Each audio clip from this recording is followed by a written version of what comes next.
Entries start at £2.50. Call 0903 686 3232. Calls cost £2.50 plus your network access charge. Or post your name and number to GB16 PO Box 8690 Derby DE1 9TT. UK only. Entrance must be 18 or over. Lines close at 4 p.m. on the 31st of October. Please check the closing time if listening or watching on demand. Hi, I'm Michelle Dewberry, and my show is your opportunity to cut through all the noise and dive in headfirst to some robust debates. Ideas clash. Situation, isn't it? Because the failure is you're deliberately avoiding my point. Nothing's held back. And if you think this is the end of it, wait for more. And we do not shy away from the difficult stuff. Sometimes I want to shake people and say, if only you understood. So join me on Dubes & Co. weeknights at 6 p.m, only on GB News, Britain's news channel. Mornings don't have to be tiresome, especially if you have the right company. Wake up to news as it happens, opinion and debate, and of course, a little bit of entertainment too. Because when the kettle's on, we're on. That's Breakfast on GB News, a show worth waking up for. Every morning from 6 a.m. Only on the People's Channel, Britain's news channel. We'll spread the news, you spread the word. From the school run to the home run, watch a new show for all of Britain. He can say whatever he wants. A straight-talking show where all voices are heard. And, you know, when are we going to stop talking about smashing the gangs and actually do it? With the stories that matter from every part of our country. There's a bit of a crash landing there for your Chancellor. Bold, fearless and standing up for you. That's me, Martin Daubney, 3 p.m. till 6 p.m, weekdays, here only on GB News. The People's Channel, Britain's news channel. Westminster's full of talk, but out here, it's the real world. Am I allowed to talk now? No, that's it. This is where it matters, real people and real lives. That's what politics is all about. In fact, has Trump made a good start? No. Straight answers, no spin, and just a couple of pints. How many fingers have I got up? About 10. So join me for Lee Anderson's Real World every Friday at 7 p.m, only on GB News. The People's Channel, Britain's news channel.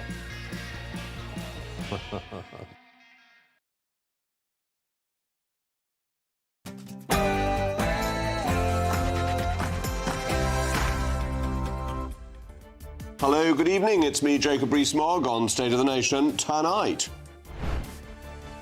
When was the last time that you heard Nigel Farage say anything positive about Britain's future? He can't. He doesn't like Britain, doesn't believe in Britain. Labour's conference is consumed by Farage derangement syndrome. Ministers and the Prime Minister called him everything from a plastic patriot to a snake oil salesman.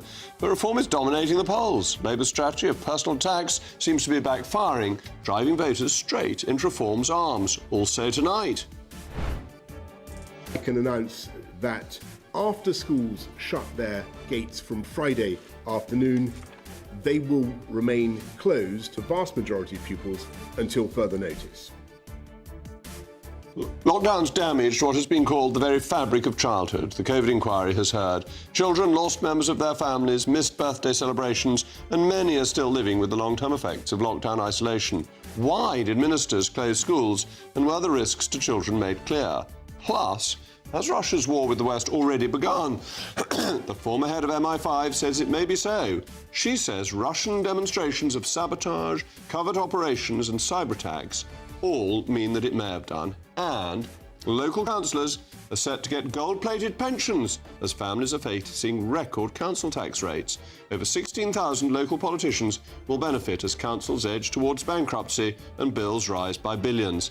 Isn't local government supposed to serve, not to be served? But I prefer a man who lives and gives expensive jewels. Are diamonds really forever? You'll find out later. State of the Nation starts now.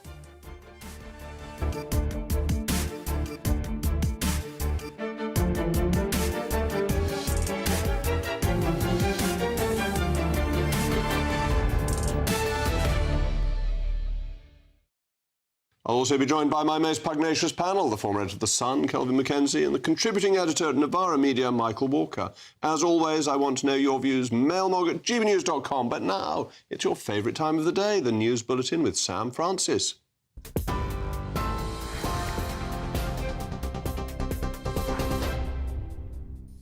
Jacob, thank you, and good evening to you. Just after 8 o'clock, the top story tonight, Sir Keir Starmer has vowed that Labour will take the fight to reform UK, telling his party conference in Liverpool that Britain faces a choice between renewal or decline. The Prime Minister singled out Nigel Farage as his principal opponent, accusing him of having no faith in Britain. If you say or imply that people cannot be English or British because of the colour of their skin, that mixed heritage families owe you an explanation, that people who've lived here for generations, raised their children here, built their lives here, working in our schools, our hospitals, running businesses, are our neighbours. If you say they should now be deported, then mark my words, we will fight you with everything we have, because you are the enemy of national renewal. Well, Nigel Farage has since responded, claiming that Sir Keir Starmer's comments are an absolute disgrace. He also says the Prime Minister is inciting and encouraging the radical left, directly threatening the safety, he says, of Reform UK campaigners. Well, Sir Keir Starmer mentioned Nigel Farage 4 times in his speech, but not once mentioned the Tory leader, Kemi Badenoch. She has now hit back, comparing Starmer and Farage to 2 boys squabbling in the playground. She says voters don't want point scoring, they want answers. Policies which the Prime Minister himself has brought out are very similar to what we have said on indefinite leave to remain, ILR. Reform has also copied our policies. Controlling borders is not racist. Immigration is very high. We need to control our borders. As Conservatives, we know mistakes were made. That's why we've really toughened up our policy. But if you cannot criticise a policy for flaws and you start using labels as racist, I don't think people will take him seriously. So what did Sir Keir Starmer pledge in his speech? Well, first, a shift from Tony Blair's university target, with 2/3 of young people encouraged to pursue either higher education or gold standard apprenticeships. On migration, he admitted Labour will face uncomfortable choices, saying the party once patronised working people and had to change. And with the budget looming, Sir Keir Starmer warned that tough decisions will keep coming, but promised never to lose control of the economy. In the US, Donald Trump is pushing what he has called an amazing Gaza peace plan, giving Hamas just 3 or 4 days to respond. The 20-point deal would end fighting, free hostages and set up an international board of peace to run Gaza. It also promises a pathway to Palestinian statehood, though Israeli Prime Minister Benjamin Netanyahu says Israel will forcibly resist that. Qatar says Hamas is reviewing the proposal responsibly, but it may take them days before replying. Trump insists, meanwhile, Arab nations and Israel are already on board with the plan, warning it will be a very sad day if Hamas walks away. Those are the headlines. I'll be back with a full roundup at 9 o'clock. Now, though, it's over to Jacob. For all the latest from GB News whilst you're on the go, get the GB News app. Scan the QR code now to download or visit gbnews.com/app.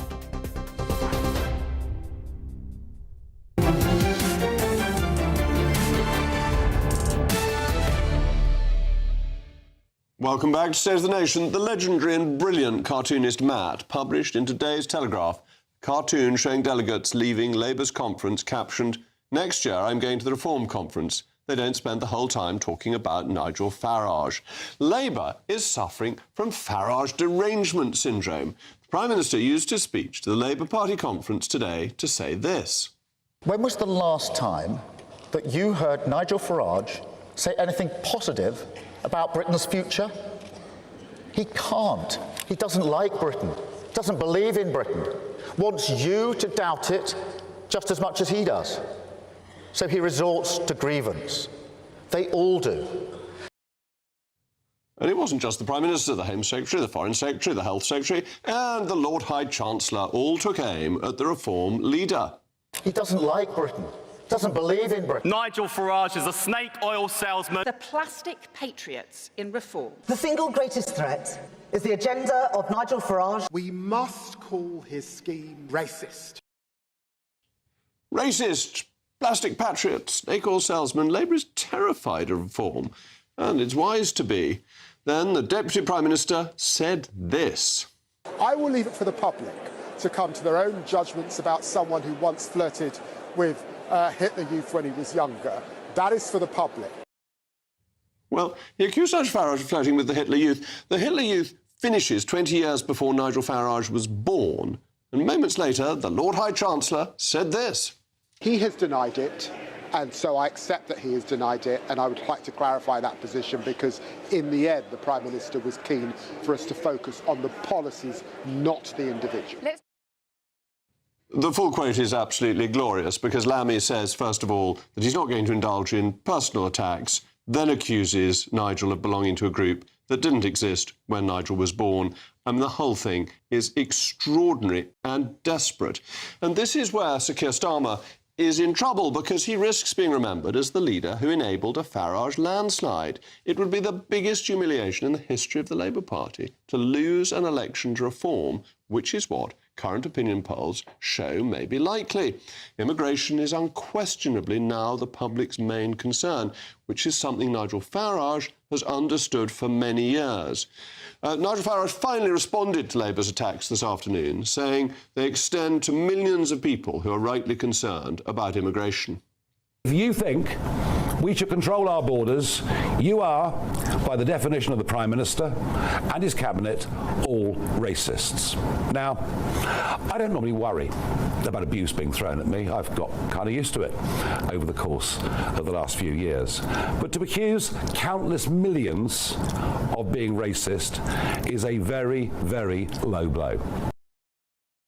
And this is what Labour's getting wrong, because if you accuse Nigel of being racist, you're accusing his voters of being racist, many of whom used to be Labour supporters. So why is Labour now attacking reform and Nigel so openly? Well, it's because it views reform as the biggest threat. It sees reform as the real opposition, in spite of the fact it only has 5 MPs. Reform dominates the polls, leads the discussion on the key issues.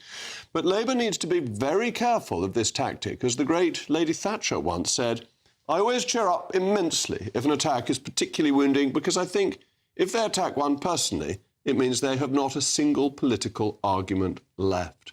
Personal attacks are an ineffective tactic, and one I've always tried, not always successfully, but tried to avoid. They do not increase appeal. They make you, the person making the attack, look small, look begrudging, look mean-minded, and they drive voters towards the people being attacked. One only has to look at the Brexit vote and Donald Trump's victories to see this exemplified. Labour is scared of reform and scared of Nigel Farage. But if it wants to overcome the threat reform poses to its political prospects, it should abandon this tactic of offence and listen to what voters are concerned about, the underlying reasons that make them flock to reform. This is controlling immigration, stopping the boats, abandoning loony net zero policies and improving living standards. If Labour wants to win, it needs to prioritise these things, not make personal attacks and think that Nigel will go away. That's the best way to help him and ensure he will win. As always, let me know what you think. mailmog@gbnews.com. But I'm now joined by Michael Crick, who is normally with us in the studio as part of the pugnacious panel.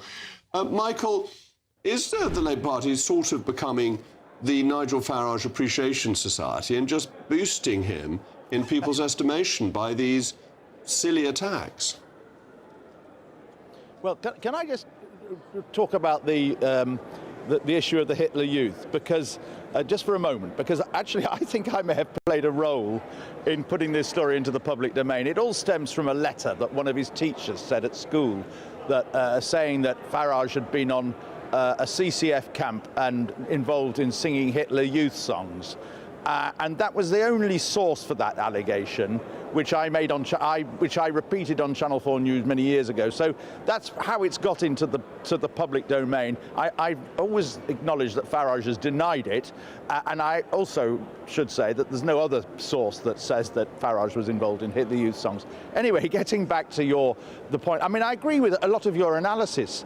I think that Labour is clearly rattled by reform and Farage, and of course the stats that came out last week showing which MPs would lose their seats were terrifying, not just to their MPs but lots of other people in the Labour Party. But I think it's a mistake that Starmer mentioned Farage so many times. I think it's not credible to say that Nigel Farage doesn't like this country, doesn't believe in Britain. That will not go down well with reform supporters or Labour supporters thinking of voting reform. I also agree that to describe Reform's policies as racist. I don't think that can be justified, and I also agree with you that it may put off people, Labour people, thinking of defecting to Reform. Having said that, I think the overall thrust of what Starmer did today was coherent and fighting back against Reform and saying, look, Farage is guilty of talking this country down, and he did so in America, and that is wrong, that there is a lot going well with this country, and that we should unite and not allow Reform to divide us. And I think that was a good fight, but it was the best speech, I think, that Starmer has made at the Labour conference since 2021. And I think it will boost morale in the party and amongst his MPs. It will boost morale perhaps in the party and the people in the hall, but isn't that one of the mistakes that party leaders make at the party conference? That what matters are the sound bites that come out from these speeches. Very few people listen to the full speech, and that this is being dominated, the reporting is being dominated by the attacks on Farage that are, as you're saying, actually not credible, and that therefore, however brilliant the oratory, it doesn't hit home because people don't notice those bits. Yeah, well, I mean, those are points that I've made today as well, and I suspect this speech, good though it was, will not really be, being discussed in a couple of weeks' time and beyond. Having said that, I think that Farage's attack on Starmer, it was ridiculous, and for Farage to sort of say that this is going to lead to violence was absurd, and indeed. The danger with Farage coming out with that kind of attack is that he could end up actually condoning or giving the green light to people on his side of the political fence, not necessarily Reform people, but people more extreme than that, actually using it as an excuse to go ahead and be violent. So I think we've got to be, both sides need to be a bit calmer on this and try not to keep the attacks personal. Try not to try and keep their arguments credible. And in my view, both Starmer and Farage today have been guilty of uncredible attacks on each other. All right, well, Michael, thank you very much, and hope to see you back in the studio next week. Well, let's go to my most pugnacious panel, the former editor Sun, Kelvin Mackenzie, and the contributing editor at Novara Media, Michael Walker. I thought that Mike Crick was making a very interesting point about Nigel's response not being what you need. And one of the most reassuring things about British politics is that I could visit the outskirts of the Labour conference yesterday, and it's completely civil. We don't have a country where engaged debate leads to violence. Yeah, I mean, obviously there were 2 MPs that were killed in recent memories, but I think you're absolutely right. They're by lunatics. Yes, it's not... I think it's cheap to say you've insulted me, therefore you're putting my life in danger. I don't think it's a particularly helpful way to have these debates. I suppose in terms of sort of Keir Starmer calling out racism, I don't think he has sort of said Reform are a racist party, right? He said there's this one policy, and I think Labour actually were delighted this policy got announced because it was the first time they could say there's some clear water between us and Reform, which was the one to strip people of indefinite leave to remain who already have it. Because Labour have said that there's a red line in the sand. If someone has been told they can stay here for their whole life, if they've been here for decades, then the idea that we then strip them of their indefinite leave to remain and apply for a visa, that is and they won't have been here racist. they shouldn't have been here for decades on indefinite leave to remain because they've got the right to apply for citizenship after 5 years on current rules. So if they've been here for decades, that's their fault. Well, they have the right to. There are certain reasons why you might not. It's quite expensive, to do so. But 1,500 quid. Or 6, maybe slightly more. Also, you have to give up your other citizenship. So in some cases, depending on the country. If you wanted, depending on the country, yeah. So if you wanted to keep your Indian or Pakistani citizenship for whatever reason, then you wouldn't be able to sort of transfer to British citizenship as well. Obviously, the same applies for America. Calvin, let me bring you in, because it seems to me that all of this is just boosting Nigel, making him a bigger and bigger figure. It's extraordinary that 4 MPs, or 5 MPs actually, 4 years away from an election, and they have correctly decided that the real problem for their political survival is Nigel Farage. And therefore, actually, I don't think they are mad. I think they are entirely correct that they should pour a bucket on him as regularly as possible, because actually the way things stand now, or the feeling I get, and this is where there is a massive problem with Starmer's misunderstanding of the people. We are all gloomy. We are gloomy now. This speech will get lost in about 20 minutes. We've got November the 26th coming up. It will be an absolute nightmare. So if you think gloom is bad now, Mr. Starmer, you just wait until after the budget. But when you say pouring a bucket all over Nigel, they've got to differentiate between Nigel and his voters, and that by saying a racist policy, which many of his voters support... I'm not in favour of that, but remember, that's where he's coming from.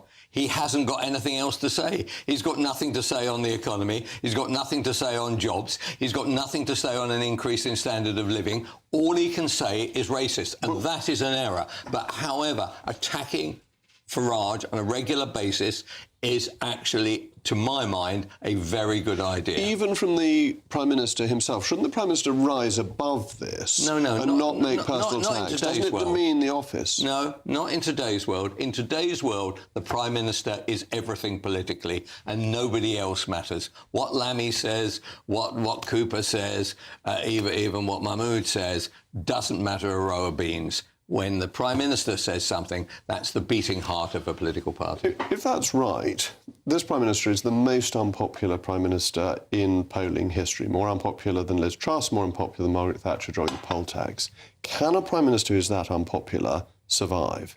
Probably not.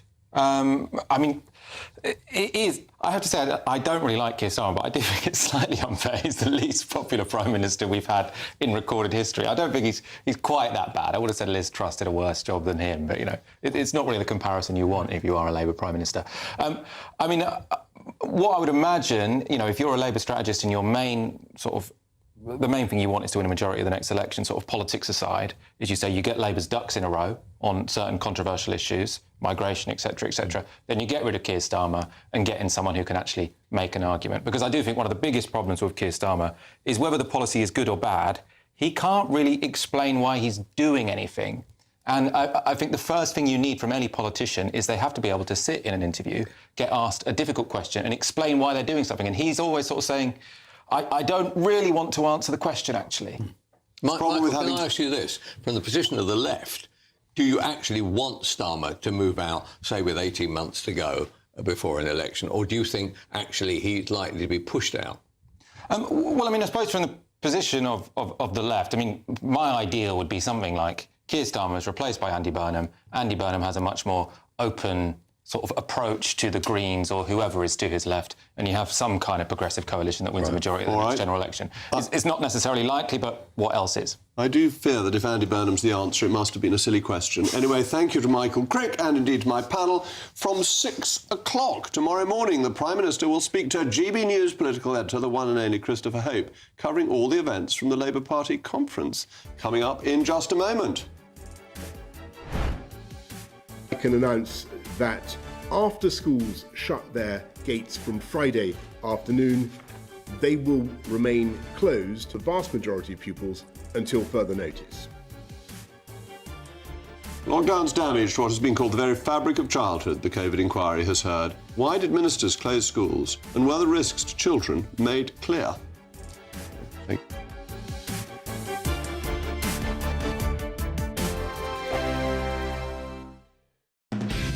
Decisions made in Washington aren't just shaping America, they're shaping Britain too. From migration to global security, from crime to health.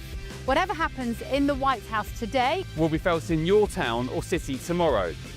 That's why The Late Show is live from Washington, D.C. Cutting through the politics to show you what it all means for Britain.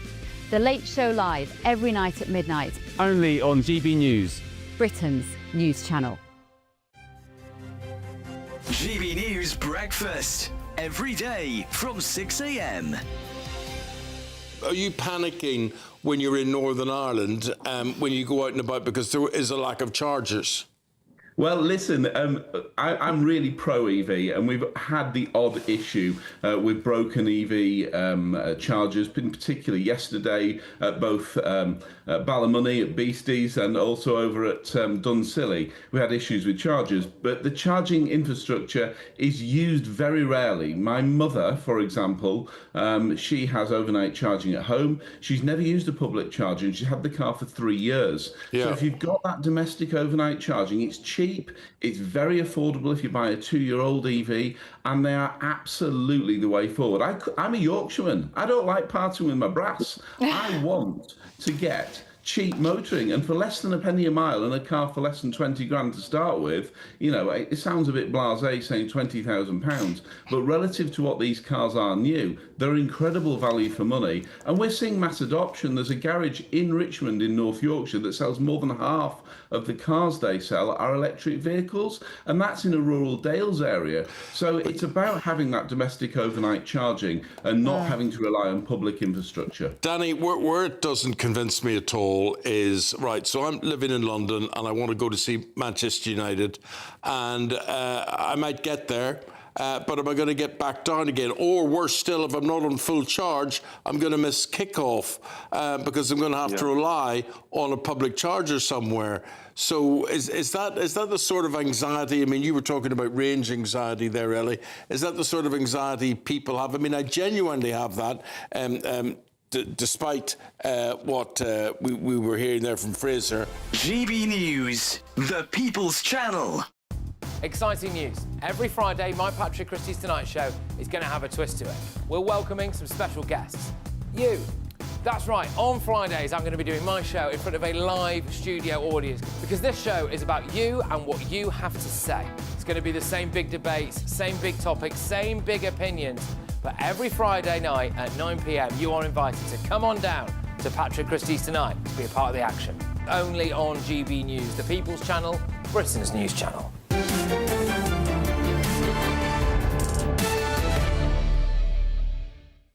Welcome back. I'm still Jacob Rees-Mogg, and we were talking about Sir Keir and Nigel Farage in his speech, and the mailbogs have come roaring in. Debbie says they say Farage is irrelevant, but can't stop talking about him. Sounds like derangement to me. And Laurie says, this very good point, if they spent half as much time fixing the country as they do slagging off Nigel, we might be in a better place. Well, that sounds like an extremely reasonable view to take. Lockdown's disrupted what a lawyer has described as the very fabric of childhood, the COVID inquiry has heard. On the opening day of the 4-week session on the effect on children, the inquiry was told of children's anguish of losing parents, grandparents, friends, and that many are still living with the long-term effects of being locked indoors and out of school. Children missed milestones such as birthdays and exams, while many struggled with isolation and fell behind in school as the remote learning experiment failed. The question now is, why did ministers proceed with closing schools, and were the risks this generation faced as a result made clear before the decision was made? Well, my panel is still with me, the editor of The Sun, Kelvin McKenzie, the contributing editor at Novara Media, Michael Walker. Kelvin, let me come to you first. That closing schools just before Easter, when COVID had started, seemed perfectly reasonable. Keeping them closed seemed a terrible mistake because it was known quite early on they were at no risk. Correct. Themselves. Right. But this is the problem. The people that were at risk were the teachers, right? Or they pursued themselves. I mean, after all, the teachers will probably go on strike at a moment's notice. That not turning up to work is a triumph for most of the teachers. So actually, even had they said we'll open the schools up, I can't believe the teachers would have turned up. In which case, then they would have been lost. It's been a nightmare for those kids. It's been desperate for them. But at the same time, I often wonder whether we over-egg the whole thing, that there's a whole load of people out there trying to work out how terrible it must be for children to actually live at home with their parents, right? Because their parents were there. This would have been an unusual thing to have happened. Most parents are going out to work. Well, they used to until Labour turned up, right? Most parents, right? And so you had your children there. You can talk to them. You can play with them. You can watch TV with them. I think that there's a whole industry grown up, which has tried to make these children, give them terrible lives. And then the kids then get to 17, 18, then they claim, I've got depression and anxiety, then they get on PIP, and then they spend the rest of their life on my payroll. Do you think we're making COVID an excuse for failure for young people? Saying, oh, schools were closed when you were 9, and therefore you're going to be hopeless the rest of your life, and this encourages a depressed view of the world? I mean, I think that overstates the extent to which young children are following political news coverage? Because, I mean, no one is telling kids at school the reason they're struggling is because of COVID. Your children might be. I'm not sure your children are particularly representative, David. That is true. I mean, in terms of kids at home during COVID, I think the issue was that it was very divided, wasn't it? So if you've got a certain kind of parents and your parents are at home and you get on, you might have had actually a brilliant time. It might have been a really memorable time in your life, at least for the first few months. I think sort of, if you remember, by the end of that final lockdown, I think everyone was absolutely miserable. But there'll be other people who are more vulnerable, whose school kept them on the straight and narrow, who really did struggle. What about some of the shocking behaviour of the teachers who were on Zoom, right? In which, you know, suddenly they all went sick themselves and they conducted their lessons without any energy or any drive when they were doing it on the screen. And so I just feel that the teaching unions had a vested interest in this not working. But also your point that it was the teachers for whom the schools were closed, not the children. But a lot of teachers are quite young. Wouldn't it have been more sensible to shield the few elderly and at-risk teachers and tell everybody else to get on with it, and that the unions weren't having any of that? The unions wanted to close the schools. Well, I think at the beginning, you have an issue where everyone's terrified, right? Fair enough, yes. We do get to this point where we say, oh, in hindsight, these people weren't actually in that much risk. You've got to put yourself in that position, which is, this is terrifying. This is like nothing that anyone's ever seen before. And so you can see why everyone other than the doctor who knows that someone's life depends on them going into work thinks, well, I'd actually prefer to stay at home. I think after that initial period, what there could have been is more of an effort on the part of the government to say, look, can you come back to school and we'll make certain modifications? So do you have half the kids in for half the day and the other half in for the other half? Do you have some of your lessons outside? Do you buy everyone a HEPA filter? So remember when we were talking about that? So it's how you can filter the air. And I think because you had Gavin Williamson in position at the time, who was quite incompetent and quite combative, then you ended up just having this sort of dogfight between the two. Indeed, and the second closure, when they closed after Christmas 2020, when they said they were going to reopen, some schools had reopened for the first day and then they closed again. That was the low point of government policy. But I think. Do you know what? If you had a Farage-type figure running the COVID problem, right, would that be a different approach? And was Boris actually, who you thought was talking a good game, did he actually do anything but was very, very liberal consensus and was actually totally guided by kind of left-of-centre doctors? I don't know. I mean, I inevitably spoke to... I was in the government at the time, and I inevitably spoke to Boris a bit about it. And after the first lockdown, after the summer, I was convinced that we didn't want to lock down anymore. But I was convinced... But what happened to your arguments? When you made those arguments, what did Boris say back to you? That the professionals said people all die, basically. So we had the senior medical officer and the senior scientific officer saying, if you don't close down, everyone's going to die.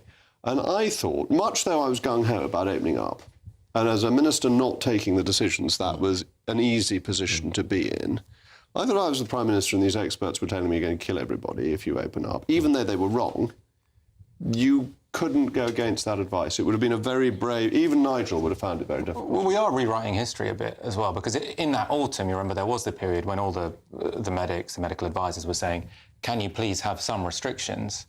And the big failure of Boris Johnson, and I mean, we were saying during the break, I don't think we should just be discussing who's to blame, we're just talking about what should happen in the next pandemic. But just so we're clear, what happened then is that Boris Johnson, for ages, was sort of ignoring the medics, putting his fingers in his ear and saying everything can stay the same. Then the line goes up to a more sudden amount and he says, actually, everything has to shut for the next 6 months. And we should have carried on not shutting down at that point. We should have gone through... No, I think you should have had a sort of... The waves. A moderate period for all of it. Keep the schools open and close a bunch of other stuff. Those temporary shutdowns didn't seem to have much effect. Anyway, we're going to have to move on, but thank you to my panel.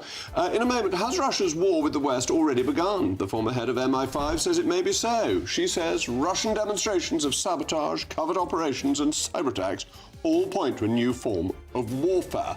Are we already at war with the Russian bear?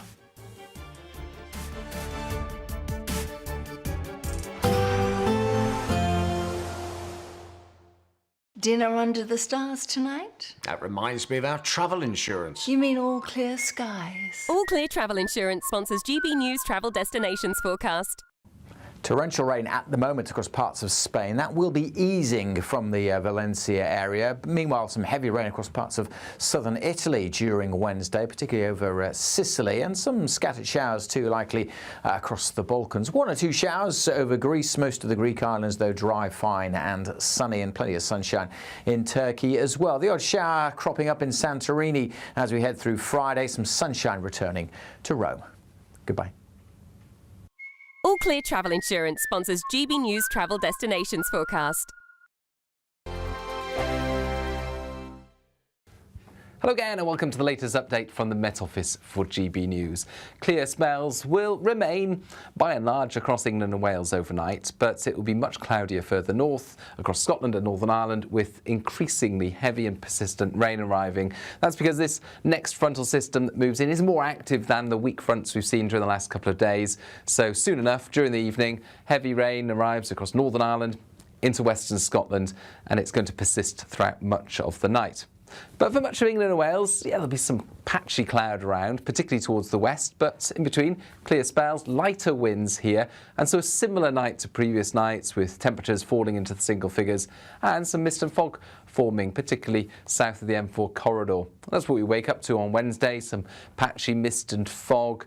It will last for the first few hours of the day before eventually lifting. Not everyone will see the fog. There'll be some sunshine out there from the word go. Areas of cloud affecting parts of Wales into northern England. Rain just fringing upon Cumbria as we begin things, but it's wettest across western Scotland, Northern Ireland and northern Scotland first thing.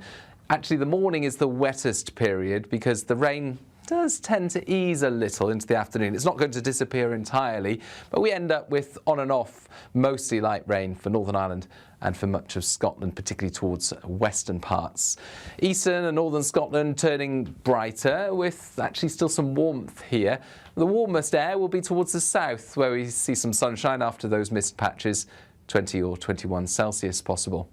Thursday then starts in a similar fashion with clear spells and some mist patches in the south, heavy rain across northern parts of the UK, and that rain really is going to accumulate across much of Northern Ireland and Scotland, particularly western Scotland.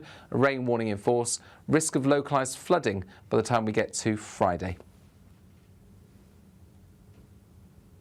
Hi, I'm Michelle Dewberry and my show is your opportunity to cut through all the noise and dive in headfirst to some robust debates. Ideas clash. Situation, No, Because the failure is... You're deliberately avoiding my point. Nothing's held back. And if you think this is the end of it, wait for more. And we do not shy away from the difficult stuff. Sometimes I want to shake people and say, if only you understood. So join me on Dubes & Co. weeknights at 6 p.m. only on GB News, Britain's news channel. Mornings don't have to be tiresome, especially if you have the right company. Wake up to news as it happens, opinion and debate, and of course, a little bit of entertainment too. Because when the kettle's on, we're on. That's Breakfast on GB News, a show worth waking up for. Every morning from 6 a.m. Only on the People's Channel, Britain's news channel. We'll spread the news, you spread the word.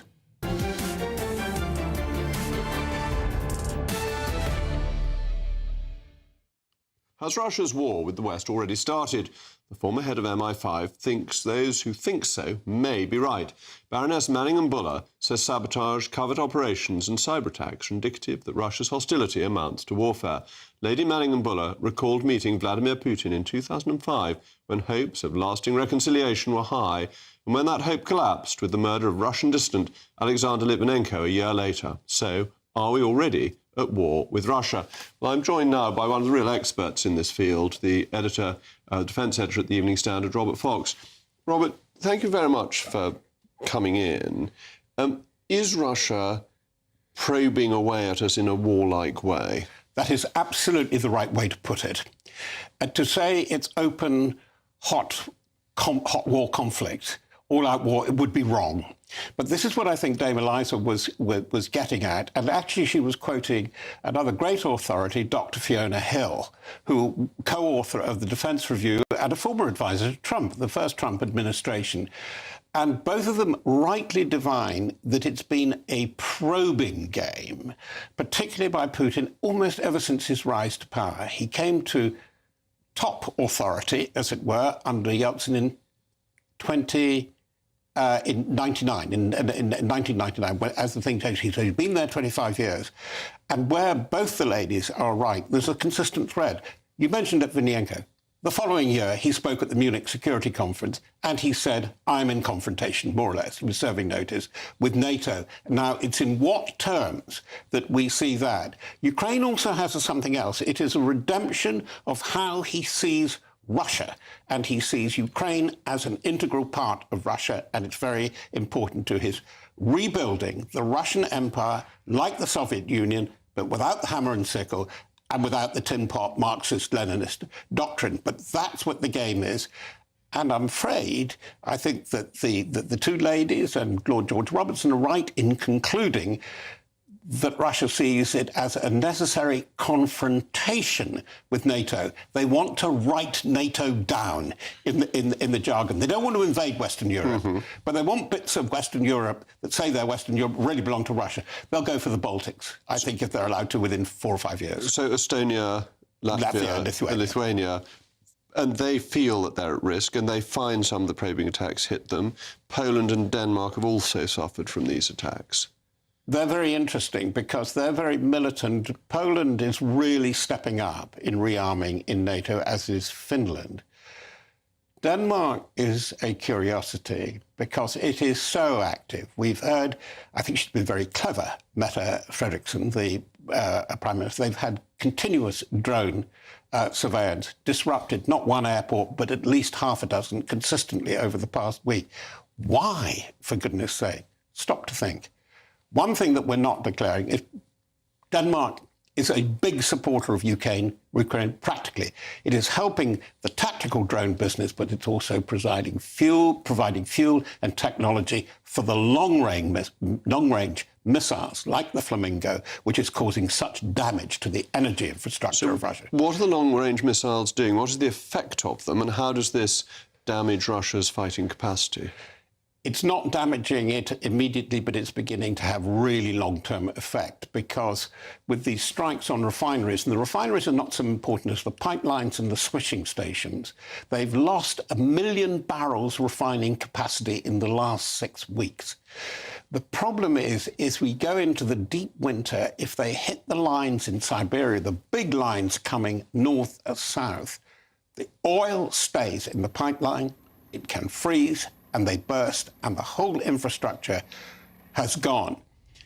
The army has enough diesel oil. There isn't a diesel crisis, but for one thing. There isn't enough diesel oil for the combine harvesters, for the harvest. And it's unreported, underreported. There is a harvest crisis both in southwest Russia, very fertile, black soil area, but particularly in Ukraine, one of the great European and global bread basket. So it is having an effect. It's been underreported, but following the Moscow press is beginning to say on a daily basis, we're in trouble, we're having to ration, we're running short of petrol and supplies. And at the same time, the war in Ukraine seems very static, but with the boundaries wider than you have in a normal war of this kind. What's happening with warfare in Ukraine? Well, you've inferred absolutely what is going on. The Russians, obviously, with an enormous army, 700,000 now, they invaded with only 150,000, is not making the big breakthrough Putin wanted. He wanted, particularly for the big elections next year, to be able to declare victory, obviously. Why aren't they getting through? There are reports, yes, we get there and we go. It's because the battlefield, the battle space, particularly the intimate, the close battle, where you fought in trenches, you fought hand-to-hand, you fought with infantry supported with tanks, and closer artillery, because of the transparent battlefield, you can see everything that you can't do it. We're reading reports of Russian troops getting caught in pocket after pocket at the moment, seeming to make progress, and then getting cut off. They're making no real progress. But the revolution is, yes, Jacob, it's the transparent battlefield. So the close battle, which used to be a matter of 100 yards, think of over the top and the First World War, it's now up to 40 kilometres that you can't manoeuvre in this empty space. And the depth battle, which controls, goes right back. It is now hundreds of square kilometres. This is a thing where every military commander in the world is going to have to rethink the tactical playbook. And you go practically back to Clausewitz, the great theoreticians, and Sun Tzu, to think how you maneuver troops in the field. By the way, can I say, also, it's what the Israeli Defense Forces are facing in Gaza. Because in the end, you need infantry. You can't just smash everything down, because somebody has to go in to capture and hold the ground, to take and hold the ground. And they're not succeeding in that for all kinds of complex reasons. But it is the real dilemma. It's the real dilemma of modern conventional warfare, which is not looking so terribly conventional now. That has fundamentally changed. Robert, thank you very much for explaining that. In a moment, local councillors are set to get gold-plated pensions as families are facing record council tax rates. Is local government supposed to serve, not to be served? And finally... But I prefer a man who lives and gives expensive jewels. Well, are diamonds really forever? We'll find out shortly.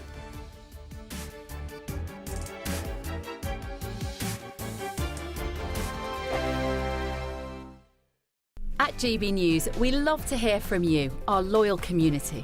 So drop us a line at gbnews.com/yoursay. There you can talk to each other and also to the presenters live on air. gbnews.com/yoursay, because GB News is your channel, Britain's news channel. Hi, I'm Michelle Dewberry, and my show is your opportunity to cut through all the noise and dive in headfirst to some robust debates. Ideas clash. Situation, No, because the failure is you're deliberately avoiding my point. Nothing's held back, And if you think this is the end of it, wait for more. and we do not shy away from the difficult stuff. Sometimes I want to shake people and say, if only you understood. So join me on Jubes and Kerr weeknights at 6 p.m. only on GB News, Britain's news channel. Decisions made in Washington aren't just shaping America, they're shaping Britain too. From migration to global security, from crime to health. Whatever happens in the White House today will be felt in your town or city tomorrow. That's why The Late Show is live from Washington, D.C. Cutting through the politics to show you what it all means for Britain. The Late Show live every night at midnight. Only on GB News, Britain's news channel. Westminster's full of talk, but out here, it's the real world. Am I allowed to talk now? No, that's it. This is where it matters, real people and real lives. That's what politics is all about. In fact, has Trump made a good start? No. Straight answers, no spin, and just a couple of pints. How many fingers have I got up? About 10. So join me for Lee Anderson's Real World every Friday at 7 p.m. only on GB News. The People's Channel, Britain's news channel. You want to know what's really going on in the corridors of power? Labour don't know what to do with you half the time, and that makes you quite lethal in the chamber. Get behind the headlines with Chopper's Political Podcast. Join me, Christopher Hope, as I sit down with the great and the good of British politics. We'll see where this ruling takes us. These are the stories shaping our nation. Chopper's Political Podcast, available now on all platforms. Listen in and stay ahead. Join me, Nana Akwe, for an informative, interactive news programme with a difference. It's fun. No, he didn't say that, Dave. I'm so surprised. I think there's an element of truth to that. Join me from 3 p.m. every weekend, only on GB News, Britain's news channel. In the GB Newsroom, we bring you the news as it happens. With our team of dedicated journalists across the UK, we're ready to keep you up to date with what's happening every half an hour, every single day. Bulletins here on GB News, the People's Channel, Britain's news channel.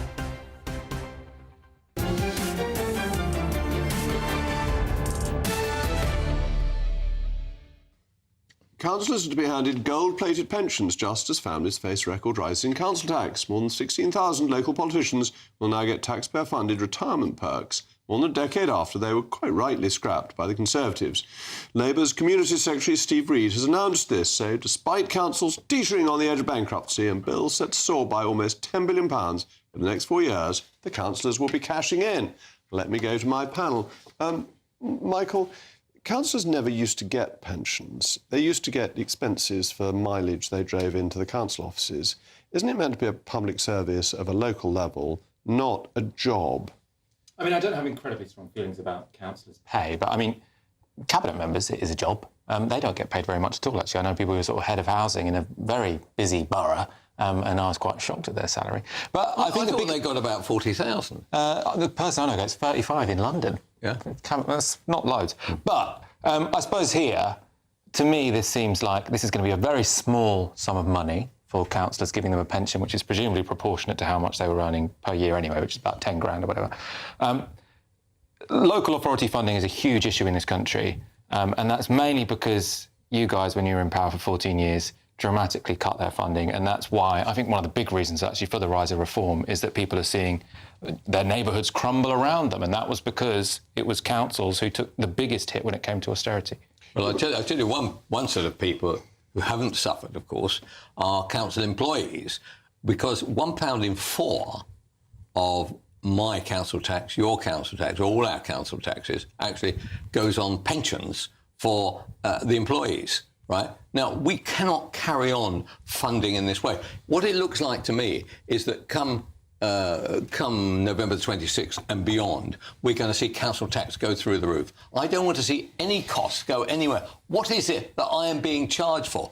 I am being charged so that the skint and the dim can lie in bed all day. I don't want that anymore. Why is my money going up? All I'm doing is getting my bins taken away. I'm not going to be putting somebody into a care home or anything like this. What is going on? What is the price? Well, the main problem, and I think this again is a problem of sort of consent for councils, which is that everyone looks at their council tax and thinks this should be paid on my bins, this goes on the park, so why do the parks look terrible and why is my bin not being collected?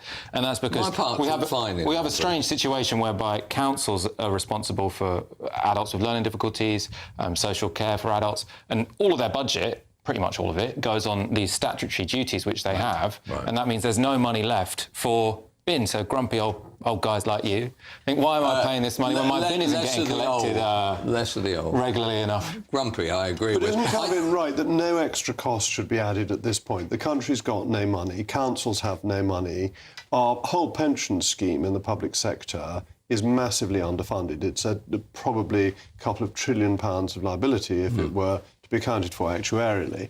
To add even more to it, surely that's too much. It's a really silly thing to be adding costs at this time. Well, as I say, I'm agnostic about whether or not we should give these pensions to councillors. I do think you pay council tax? Of course I pay council tax. No, I'm just checking. On the left, you can never be sure. What would be my opt-out? Anyway, whether or not we pay them their pensions, I think they do a good job. A lot of them don't. But the big issue with our councils is not that we're giving pensions to 1,600 councillors around the country. Well, this guy who's announced this was Steve Reed, former head of Lambeth Council, an absolute shocker, right? A dreadful left-wing council which has been running Lambeth into the ground for years, and every so often one of their leaders ends up either getting drunk and getting fired and all the rest of it. No, the only good news about this is if a pension does start, we are seeing our lives are dictated politically now on a very quick moment, right? Every 4 years, every 2 years actually, you're going to get thrown out. So the truth about the matter is that the pension liability may not be all that large, and especially if you're a Labour councillor now, your chances of getting any pension are nil until 2029. Michael, you make a very fair point about where councillors are spending their money, but there were stories in the paper today about £600 a day to get a child to school in one council. This seems to me to be an organisational problem. I mean, if a child costs £600 a day to take to school, it'd be better to send a tutor to the child rather than to take the child to a school. There must be better ways of organising things, and councils structurally seem to me to spend money badly. Well, so to take the school example, actually, let's look at housing, because that's something I know a bit more about. And I do think this speaks to an issue which we have, which is that councils have been left with the obligations that they've always had, and actually they're a bit higher than they used to be. But the capacity to meet those obligations has been eroded. So when it comes to homelessness, for example, it's the council's responsibility to put a homeless family in a home. They used to have a lot of council homes at their disposal, and that meant that when a family came to them and said, "Can you house me?" they could say, "Yes, we have these houses here Now, that's pretty much revenue neutral, isn't it? Now, because they don't have those council homes, when a homeless family comes to them, they have to pay above the odds for a private hotel or B&B, sorry, not Airbnb, private hotel or B&B or some kind of temporary accommodation, which is generally subpar for the user and very expensive for the councils. So I think the problem was leaving local councils with obligations while eroding the assets that they can use to meet those obligations. So at the same time, we've got an enormous rise in housing benefit, which pays for the housing for the people who would 50 years ago have been council houses. So there is different funding for it as well. I think the point that you raised there about some challenged children, I know in my wider family, I have that kind of issue, or I did used to have that kind of issue. There are not many schools that are dealing with challenged children, and therefore they come. So, for instance, I know a family that the child comes from Brighton, right, to the Kent-Surrey border every day. Right, and by the way, goes home at night as well. Right, that is 5 nights a week during school, 5 days a week during schooling. So basically, we're saying no more costs for councils. So thank you very much to my panel. And finally, a kiss on the hand may be quite continental, but diamonds are a girl's best friend. well, these councillors are lucky they're not getting diamond-plated pensions, only gold ones, because though they say diamonds are a girl's best friend, now they're not making many friends in the market. An auction of 1 million carats of African diamonds has failed as competition from lab-grown gems and American tariffs have left Botswana, where diamonds account for 1/3 of government revenue, worrying about keeping their exports sparkling. But now you can have something that may not be a diamond, but metaphorically is the most sparkling couple of hours you get on British television every night. It's the one and only Patrick Christie's. Patrick, how are you sparkling tonight? Oh, fantastic, Jacob. Thank you very, very much. Well, are Labour trying to put a target on the back of Nigel Farage? David Lammy accused him of flirting with the Hitler Youth. I've also got 2 stories about asylum seekers we can't deport. A Turkish man who attacked a man with a bottle, and also a Kuwaiti paedophile who said he didn't know there was anything wrong with trying to engage in sexual activity with a 14-year-old schoolgirl. All that and much more.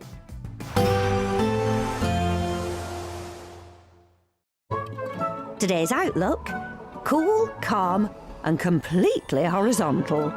Boxed Aircon sponsors the weather on GB News. Hello again and welcome to the latest update from the Met Office for GB News. Clear spells will remain by and large across England and Wales overnight, but it will be much cloudier further north across Scotland and Northern Ireland, with increasingly heavy and persistent rain arriving. That's because this next frontal system that moves in is more active than the weak fronts we've seen during the last couple of days. So soon enough, during the evening, heavy rain arrives across Northern Ireland into western Scotland, and it's going to persist throughout much of the night. But for much of England and Wales, yeah, there'll be some patchy cloud around, particularly towards the west, but in between, clear spells, lighter winds here, and so a similar night to previous nights, with temperatures falling into the single figures and some mist and fog forming, particularly south of the M4 corridor. That's what we wake up to on Wednesday, some patchy mist and fog.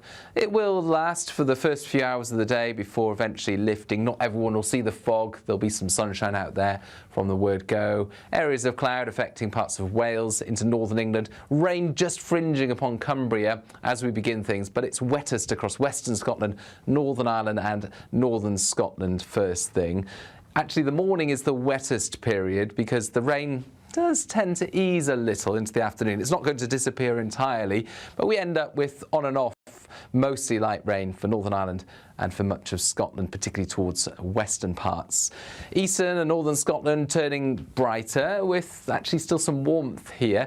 The warmest air will be towards the south, where we see some sunshine after those mist patches, 20 or 21 Celsius possible. Thursday then starts in a similar fashion, with clear spells and some mist patches in the south, heavy rain across northern parts of the UK, and that rain really is going to accumulate across much of Northern Ireland and Scotland, particularly western Scotland. A rain warning in force, risk of localised flooding by the time we get to Friday. Today's outlook: cool, calm and